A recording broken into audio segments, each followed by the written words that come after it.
നിത്യവും നിത്യവും നന്ദി ദൈവമേ. അങ്ങ് തന്ന ദാനത്തിനായി നന്ദിയേകിടാം, അങ്ങ് തന്ന സ്നേഹത്തിനായി നന്ദിയേകിടാം. നന്മരൂപനേ നല്ല ദൈവമേ. എല്ലാവരുടെയും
ഒരു ഓർമ്മ എന്ന് പറയുന്നത് രാത്രി വീട്ടിലേക്ക് വരുന്ന പപ്പയാണ്. കാരണം ബസ്സൊക്കെ ഉണ്ടാകുന്ന കാലത്ത് രാത്രിയാണ് കാണാൻ പറ്റും, ബാക്കിയുള്ള സമയത്ത് കാണാൻ പറ്റുന്നില്ല.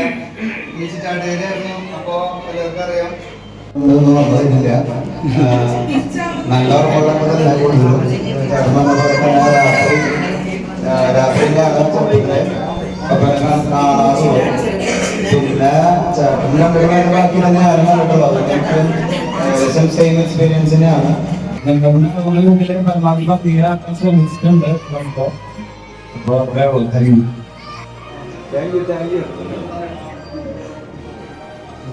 Happy birthday ഡേവിസേ.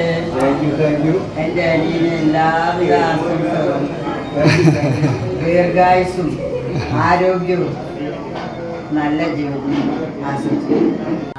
ആയുരാരോഗ്യ സൗഖ്യത്തോടുകൂടി ദീർഘകാലം ജീവിക്കാനും ഇനി സന്തോഷത്തോടുകൂടി മുമ്പോട്ട് പോകാനും രോഗങ്ങളൊന്നും എല്ലാവരും പോകാനും ദൈവം കേൾക്കട്ടെ.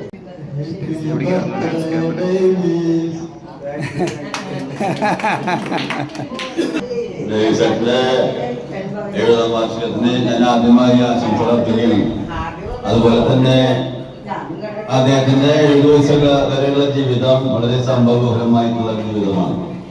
വളരെ എളിയ നിലയിൽ നല്ലൊരു നിലയിലായിരുന്നു എങ്കിലും പിന്നെ എളിയ നിലയിലായി വീണ്ടും റിക്കവർ ചെയ്ത് ഈ നിലയിലേക്ക് എത്തിപ്പെടാനായിട്ട് ദൈവത്തിന്റെ വളരെയധികം അനുഗ്രഹങ്ങളുണ്ട്, ഇല്ലാന്ന് പറയാൻ പറ്റില്ല. അതുപോലെ തന്നെ മക്കളുടെ കാര്യങ്ങളായാലും എല്ലാം ജോലിക്കാരായി എല്ലാം നല്ല ഉന്നത നിലവാരത്തിലുള്ള ജോലിയിൽ പങ്കെടുക്കുന്നതാണ് ഉള്ളത്. മരുമക്കളായാലും ജോലിക്കാരാണ്. മക്കളെ തമ്പുരാൻ കൊടുത്തു. ഒരുപാട് അനുഗ്രഹങ്ങൾ ദൈവമായിട്ട് കൊടുത്തു. ആ കഷ്ടപ്പാടിന്റെയും നല്ല മനസ്സിന്റെയും പ്രതിഫലനമായിട്ടായിരിക്കാം ദൈവം അങ്ങനെ ചെയ്തിട്ടുണ്ടായിരിക്കാം എന്നാണ് ഞാൻ വിശ്വസിക്കുന്നത്.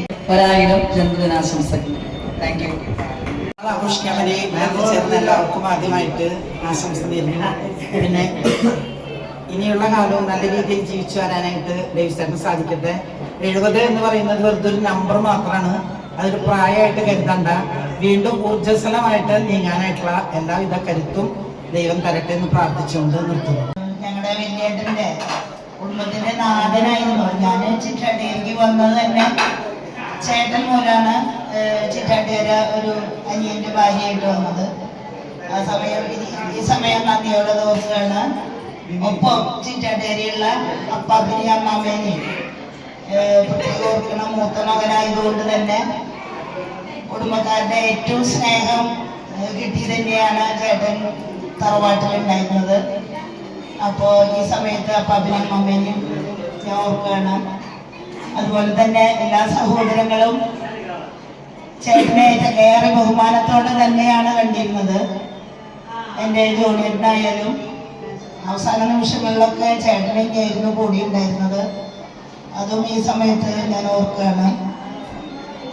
പിന്നെ എൻ്റെ മകളുടെ വിവാഹത്തിനായാലും ചേട്ടനും ഫാമിലിയും എല്ലാ കാര്യത്തിനും മുന്നിലായിരുന്നു. അപ്പോൾ മൊത്തത്തിൽ എന്നെ എല്ലാ സഹായങ്ങളും എനിക്കിപ്പോൾ ആവശ്യമായ സമയങ്ങളിൽ കിട്ടിയിട്ടുണ്ടെന്ന് തന്നെ പറയാം. വേറെ സന്തോഷത്തോടെ ചേട്ടന് എല്ലാ ആയുരാരോഗ്യ സൗഖ്യവും ഇനിയും ഉണ്ടാവട്ടെ. അതുപോലെ തന്നെ എടുത്തു പറയേണ്ടത് മക്കളുടെ കാര്യമാണ്. നല്ല 2 ആൺമക്കളെ വളർത്തി വലുതാക്കി നല്ലൊരു രീതിയിലാക്കി. അതന്നെ ഏറ്റവും വലിയൊരു പുണ്യാണ്. ഒരു അപ്പൻ്റെ ഒരു അമ്മയുടെ കടമ ഏറ്റവും ഭംഗിയായിട്ട് ചെയ്യാൻ ചേട്ടന് സാധിച്ചു. അവരുടെ ഭാര്യമാർക്കും നല്ലൊരു അന്തസ്സിൽ ജീവിക്കുന്ന ഭാര്യമാരെയും ഒക്കെ കിട്ടി. സന്തോഷമാണ് എപ്പോഴും ഈ കുടുംബത്തുണ്ടാവുന്നത്. അപ്പോൾ മക്കളും ചേച്ചി ഒക്കെ ചേട്ടനോട് ഫേവറായിട്ട് തന്നെയാണ് നിൽക്കുന്നത്. അപ്പോൾ ആരോഗ്യം കൂടുള്ളൂ, ഹാപ്പി ആയിട്ടിരിക്കുക, സന്തോഷമായിട്ടിരിക്കുക, എല്ലാവരും ഒന്ന് ആലോചിക്കുക മനസ്സിൽ, അത്രയേ ഉള്ളൂ. Okay, thank you. ജന്മദിനാശംസകൾ നേരുന്നു. സപ്തതി ആഘോഷിക്കുന്ന അച്ഛന് ഇനി ദീർഘായുസ്സും സന്തോഷവും ഉണ്ടാവട്ടെ. പപ്പയ്ക്ക് എല്ലാവിധ പിറന്നാൾ ആശംസകളും നേരുന്നു. ഇനിയും സുഖമായി ആയുരാരോഗ്യം നോക്കിക്കൊണ്ട് ജീവിക്കട്ടെ.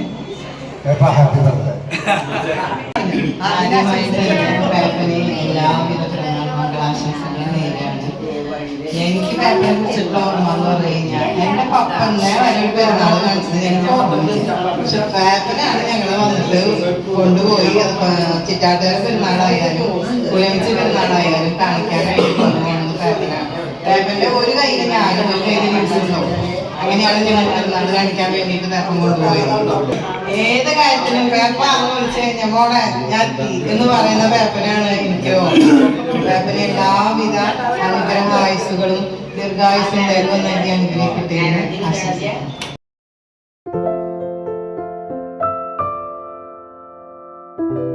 സ്നേഹം നിറഞ്ഞ കുടുംബാംഗങ്ങളെ,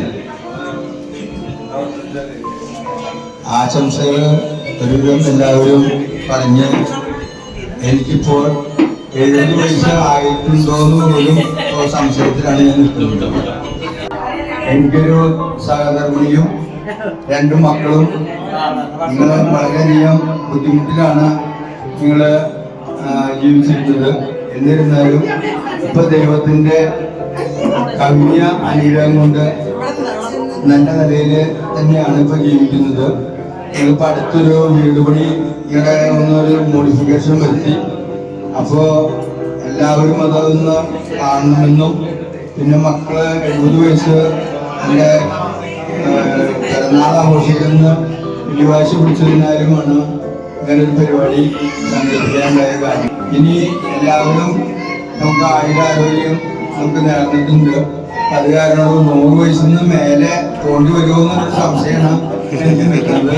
എന്നിരുന്നാലും ഒരു 10-90 വയസ്സ് വരെ എത്തണം എന്നൊരു ആഗ്രഹമുണ്ട്. അതിൽ കൂടുതൽ എനിക്ക് ആഗ്രഹമില്ല. അപ്പൊ അത് കാരണം കൊണ്ട് എല്ലാവർക്കും വന്ന് എല്ലാവർക്കും നന്ദി, നമസ്കാരം.